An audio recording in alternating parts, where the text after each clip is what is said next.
Dear students, आज हमने topic करना है वैक्सीनेशन एंड इम्यूनाइजेशन। तो इसमें सबसे पहले हम बात करेंगे व्हाट इज़ वैक्सीन। वैक्सीन क्या होती है? देखो, वैक्सीन है, हम सब ने बचपन में डिफरेंट टाइप के हमें इंजेक्शंस लगे होंगे।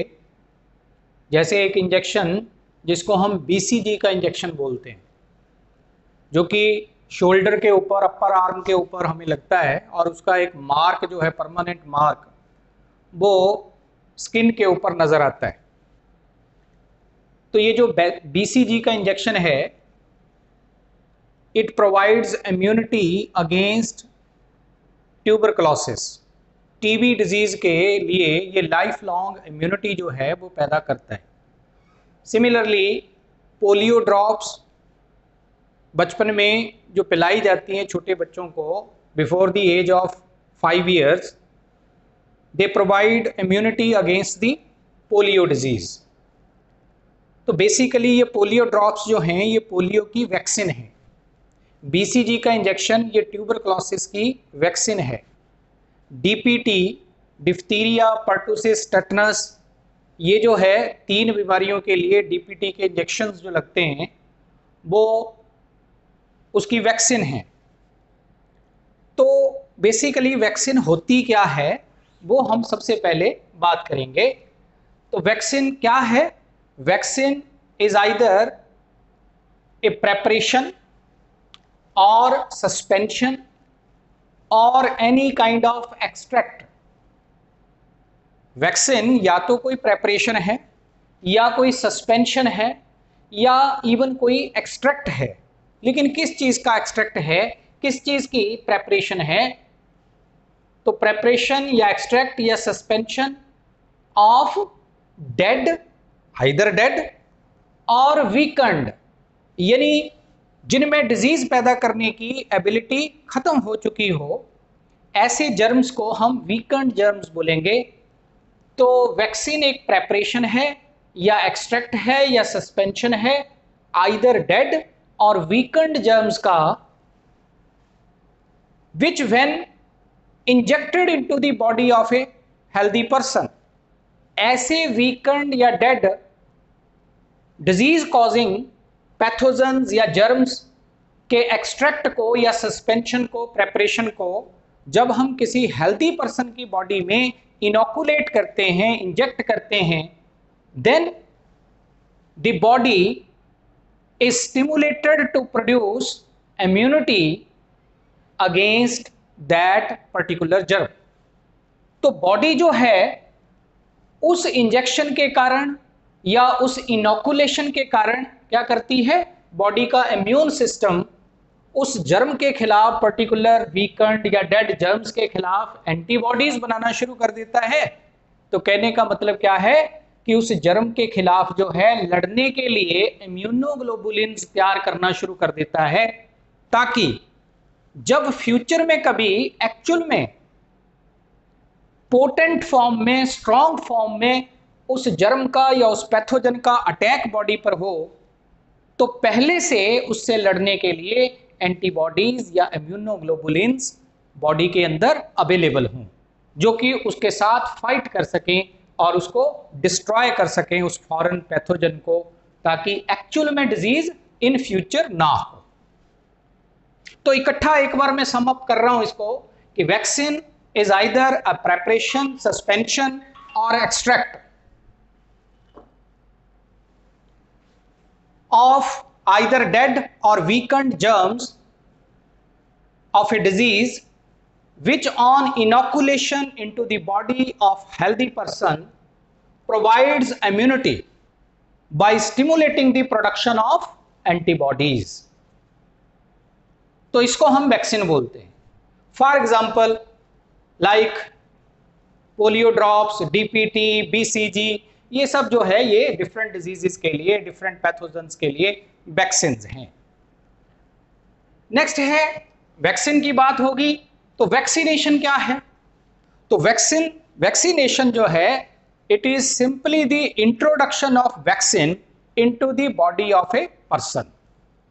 किसी पर्सन की बॉडी में वैक्सीन की इंट्रोडक्शन को हम या merely the administration of vaccine is known as vaccination. तो introduction of vaccine into the body of a healthy person is known as vaccination, whereas immunisation क्या है? तो इम्यूनाइजेशन होती है process by which the body produces antibodies after the introduction of vaccine into the body of a person. कि जब किसी body के अंदर, किसी पर्सन की बॉडी के अंदर वैक्सीन इंट्रोड्यूस हो गई, यानी वैक्सीनेशन हो गई, देन बॉडी का जो इम्यून सिस्टम होगा उस पर्सन का, that will start producing antibodies against the entry of that particular vaccine.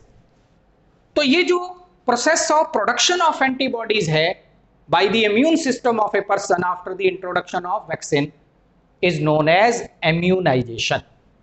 तो वैक्सीनेशन जनरली इंट्रोडक्शन है वैक्सीन की, और इम्यूनाइजेशन है प्रोडक्शन ऑफ एंटीबॉडीज की। नेक्स्ट है, वैक्सीन के साथ साथ कई बार हम टर्म इस्तेमाल करते हैं टॉक्सॉइड। टॉक्सॉइड, तो ये टॉक्सॉइड क्या है? देखो, बहुत से बैक्टीरिया ऐसे होते हैं जो जब किसी की बॉडी के अंदर एंटर करते हैं तो वो डिफरेंट टाइप के टॉक्सिन्स रिलीज करते हैं इनटू द होस्ट बॉडी, और उन टॉक्सिन्स के कारण जो हैं डिफरेंट टाइप के डिजीजेस उस पर्सन को या उस होस्ट को जिसके अंदर वो एंटर किया बैक्टीरियल सेल, तो इन टॉक्सिन्स के कारण उसको डिजीज होता है। ठीक है, तो टॉक्साइड क्या है? ये बेसिकली ये मॉडिफाइड बैक्टीरियल टॉक्सिन होती है। Toxoids are modified bacterial toxins. Bacteria की बॉडी से जो टॉक्सिन्स पैदा होती हैं उनको थोड़ा मॉडिफाई किया जाता है, और मॉडिफाई इस हिसाब से किया जाता है कि उनकी जो एबिलिटी है, टॉक्सिसिटी जो है उनकी, वो कम कर दी जाती है या उनको नॉन टॉक्सिक बना दिया जाता है, लेकिन उनकी जो पावर होती है इम्यून सिस्टम को स्टिमुलेट करने की for the production of anti toxins, वो बरकरार रहती है। सिर्फ उनकी क्या है, डिजीज कॉजिंग जो नेचर है या उनकी जो टॉक्सिसिटी है उसको खत्म कर दिया जाता है, लेकिन एंटी टॉक्सिन बनाने की एबिलिटी जो है उनकी वो परसिस्ट करती रहती है या उसको मेंटेन रखा जाता है। तो ऐसे जो मॉडिफाइड बैक्टीरियल टॉक्सिन्स होती हैं which are made non-toxic but they retain the ability to produce antitoxins, ऐसे modified bacterial toxins को हम क्या बोलते हैं? टॉक्साइड। तो ये भी एक वैक्सीन के तौर पे इस्तेमाल किए जाते हैं, खास करके बैक्टीरियल डिजीजेस के केसेस में। तो toxoid is a modified bacterial toxin which has been made non-toxic but it retains the ability to produce antitoxins। Next है, इसके बाद वैक्सीन की डिफरेंट टाइप्स, यानी ये जो वैक्सीन है, वैक्सीन की डिफरेंट टाइप्स होती हैं। बेसिकली स्ट्रक्चर के बेसिस के ऊपर हमारे पास ये 6 डिफरेंट टाइप्स हैं वैक्सीन की। Number 1, attenuated whole agent vaccines. Attenuated whole agent vaccines, जिसमें हम एग्जांपल देते हैं एमएमआर की और पोलियो वैक्सीन की। तो ये इस कैटेगरी में आ जाती हैं। लेकिन मीनिंग क्या है एटीन्यूएटेड होल एजेंट वैक्सीन्स का? कई बार पूरे का पूरा कोई पैथोजन बॉडी के अंदर इंट्रोड्यूस करवा दिया जाता है, लेकिन एटीन्यूएटेड का मतलब क्या होता है? वीकेंड फॉर्म में या इंपोर्टेंट फॉर्म में, यानी जिसमें एबिलिटी टू कॉज डिजीज वो खत्म हो चुकी होती है। तो अगर हम वीक किस्म का कोई पैथोजन जो कि डिजीज कॉजिंग प्रॉपर्टी उसकी डिस्ट्रॉय की गई होती है, ऐसे वीकेंड पैथोजन को एंटर करवा देते हैं into the body of a person और इंजेक्ट कर देते हैं into the body of a person, तो हमारा इम्यून सिस्टम उसको ट्रीट करेगा एज फॉरेनर और उसके खिलाफ क्या बनाएगा, एंटीबॉडीज। तो ऐसी जो वैक्सीन होती हैं जिनमें पूरे का पूरा पैथोजन जो है एज ए होल एजेंट लेकिन वीक फॉर्म में इंट्रोड्यूस करवाया जाता है into the body in the form of a vaccine, then it is known as attenuated whole agent vaccine. और इस कैटेगरी में मीजल, मम्प्स एंड रूबेला, ये 3 डिजीजेस के लिए एक वैक्सीन आती है MMR, तो इसका ये इसी कैटेगरी की है।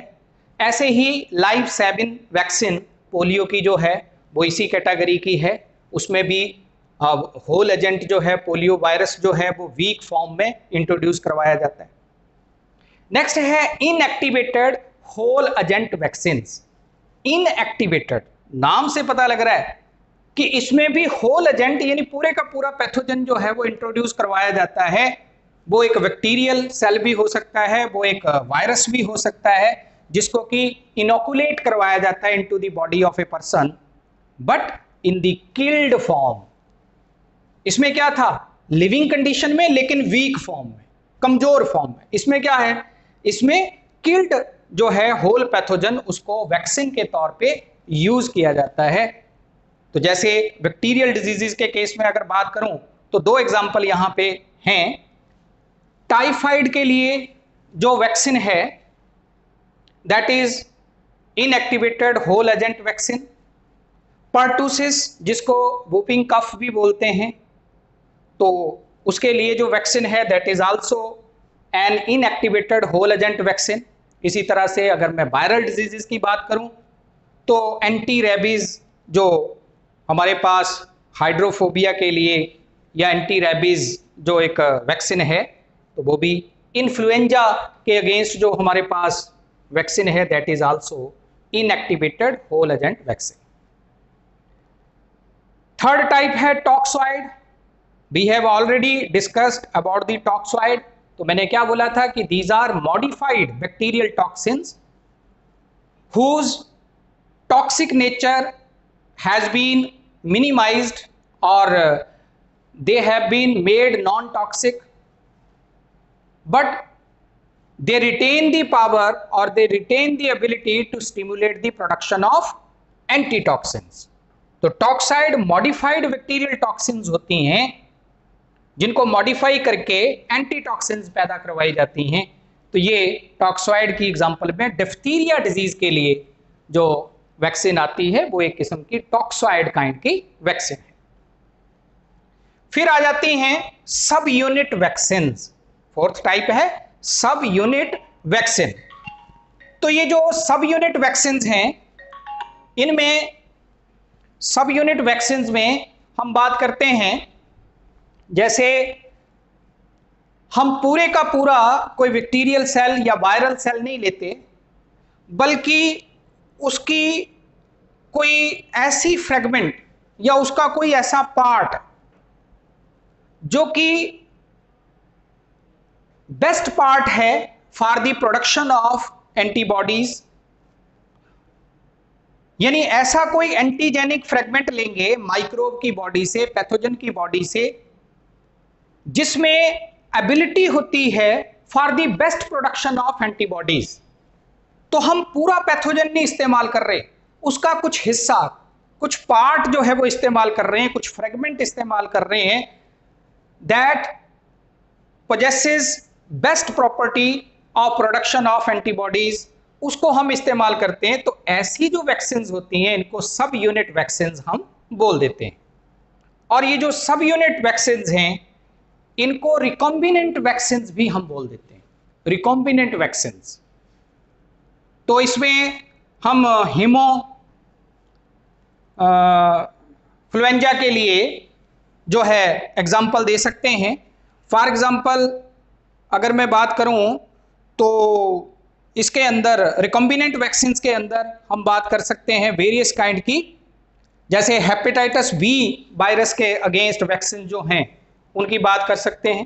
हेपेटाइटिस बी के लिए जो वैक्सीन्स हैं वो रिकॉम्बिनेंट किस्म की वैक्सीन्स की कैटेगरी में आती हैं या सब यूनिट वैक्सीन्स की कैटेगरी में आती हैं। फिर आगे कंजुगेटेड वैक्सीन्स।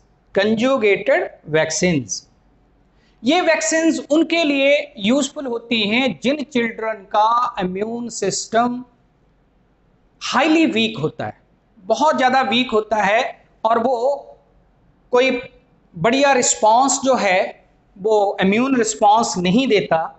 ऐसे जो चिल्ड्रन होते हैं उनके लिए कंजुगेटेड वैक्सीन्स का इस्तेमाल किया जाता है।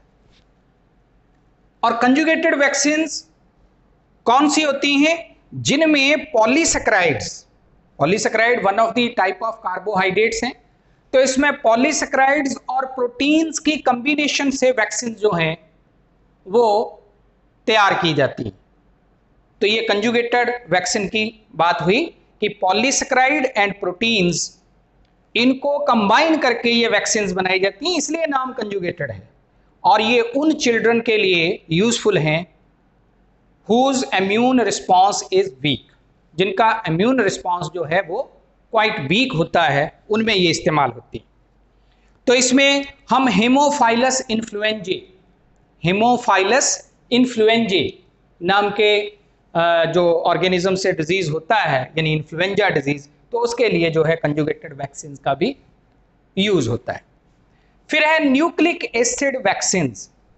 नाम से देखो पता लग रहा है न्यूक्लिक एसिड वैक्सीन, जिसमें हम न्यूक्लिक एसिड्स का इस्तेमाल करते हैं as antigen to produce antibodies, जिसमें हम nucleic acid of the pathogen का इस्तेमाल करते हैं to stimulate the immune system of the person, ताकि वो क्या कर सके, एंटीबॉडीज उसके खिलाफ, उसके अगेंस्ट पैदा कर सके। तो बेसिकली इसमें हम नेक्ड डीएनए फ्रेगमेंट्स का इस्तेमाल करते हैं, खास तौर पे कुछ बैक्टीरियल सेल्स के प्लाज्मिड्स, जो एक्स्ट्रा क्रोमोसोमल सर्कुलर डीएनए के मॉलिक्यूल्स होते हैं बैक्टीरियल सेल्स के साइटोप्लाज्म में, हम उन डीएनएज का इस्तेमाल करते हैं एज वैक्सीन। तो ऐसी वैक्सीन जिनमें डीएनए का इस्तेमाल हो, डीएनए की फ्रेगमेंट्स का इस्तेमाल हो, उनको हम न्यूक्लिक एसिड वैक्सीन बोलते हैं। और ये जो न्यूक्लिक एसिड वैक्सीन हैं ये मोर रीसेंट वैक्सीन हैं, और ये वैक्सीन जो हैं ये मोस्ट प्रॉमिसिंग काइंड की वैक्सीन हैं, जिनके रिजल्ट्स जो हैं वो बड़े बेटर बाकी की वैक्सीन के जरिए के मुकाबले आ रहे हैं। नेक्स्ट है, फिर इसके बाद वैक्सीन की एक और कैटेगरी भी बनती है। तो वैक्सीन की एक और कैटेगरी की अगर मैं बात करूं तो हमारे पास 3 डिफरेंट कैटेगरीज वैक्सीन की आती हैं, 3 डिफरेंट टाइप्स जो हैं वो वैक्सीन की आती हैं, और वो 3 डिफरेंट टाइप्स हैं। एक होती हैं जिनको हम बोलते हैं first generation vaccine, first generation vaccines. ये एक अनदर हमारे पास क्लासिफिकेशन है वैक्सीन्स की। तो फर्स्ट टाइप है फर्स्ट जनरेशन वैक्सीन्स। ये कौन सी वैक्सीन्स हैं? Which are formed by conventional method. Conventional method जिसमें हम कोई प्रेपरेशन, सस्पेंशन या एक्सट्रैक्ट ऑफ डेड और वीक डिजीज कॉजिंग जर्म्स को इंजेक्ट करते हैं into the body of a person so as to stimulate the production of antibodies। तो ऐसे कन्वेंशनल मेथड के जरिए जो कोई वैक्सीन पैदा की जाती हैं उनको हम फर्स्ट जनरेशन वैक्सीन बोलते हैं। जैसे स्मॉल पॉक्स के लिए वैक्सीन, ठीक है, पोलियो के लिए वैक्सीन, पोलियो वैक्सीन, ये फर्स्ट जनरेशन की कैटेगरी में आ जाएंगे, क्योंकि ये कन्वेंशनल मेथड से पैदा की जा रही है। कन्वेंशनल मीन्स परंपरागत मेथड, जो रूटीन में मेथड चलते हैं, यानी उनके जरिए ये पैदा की जा रही है। सेकंड आ जाती हैं second generation vaccines. Second generation vaccines, second generation vaccines, these are the vaccines which are produced by the genetic engineering technique। Genetic engineering, जो जेनेटिक इंजीनियरिंग टेक्निक के जरिए पैदा की जाती हैं, उन वैक्सीन को हम बोलते हैं सेकंड जनरेशन वैक्सीन। और इसमें एग्जाम्पल दे सकते हैं, जैसे रेबीज के लिए एंटी रेबीज या रेबीज वायरस के लिए जो वैक्सीन है वो एक किस्म की सेकंड जनरेशन वैक्सीन है, क्योंकि ये जेनेटिक इंजीनियरिंग के जरिए प्रिपेयर की जाती है। हर्पिस डिजीज के लिए, हेपेटाइटिस बी डिजीज के लिए, इनके लिए भी ये वैक्सीन जो है वो सेकंड जनरेशन में आती है। थर्ड जनरेशन वैक्सीन जो हैं, थर्ड जनरेशन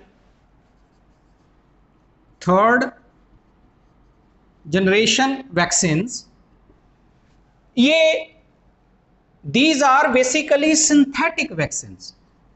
ये सिंथेटिक वैक्सीन्स हैं, these are synthetic vaccines. And अगर मैं डिजीजेस की बात करूं तो vaccines and most of these synthetic vaccines are under trial. ये अंडर ट्रायल हैं, जैसे एड्स के लिए वैक्सीन, कैंसर के लिए वैक्सीन, इसी तरह से हेपेटाइटिस सी के लिए हेपेटाइटिस सी के अगेंस्ट वैक्सीन। तो ये सारी की सारी वैक्सीन जो हैं, these are under trial vaccine and these are synthetic vaccine.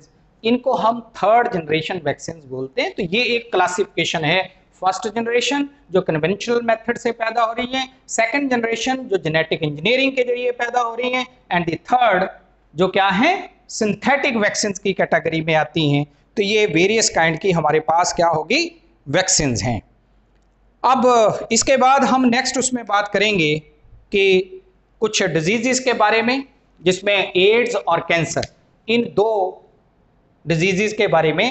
Ads जो कि इम्यूनो डेफिशिएंसी सिंड्रोम है, यानी इम्यून सिस्टम में डेफिशिएंसी के कारण होने वाला डिजीज है, और कैंसर जो है उसके कई सारे कारण हैं, वेरियस कार्सिनोजेनिक फैक्टर्स हैं जिनके कारण कैंसर डिजीज होता है। तो हम इन दोनों डिजीजेस के बारे में डिटेल में नेक्स्ट चैप्टर में, नेक्स्ट लेक्चर के अंदर बात करेंगे। Thank you very much.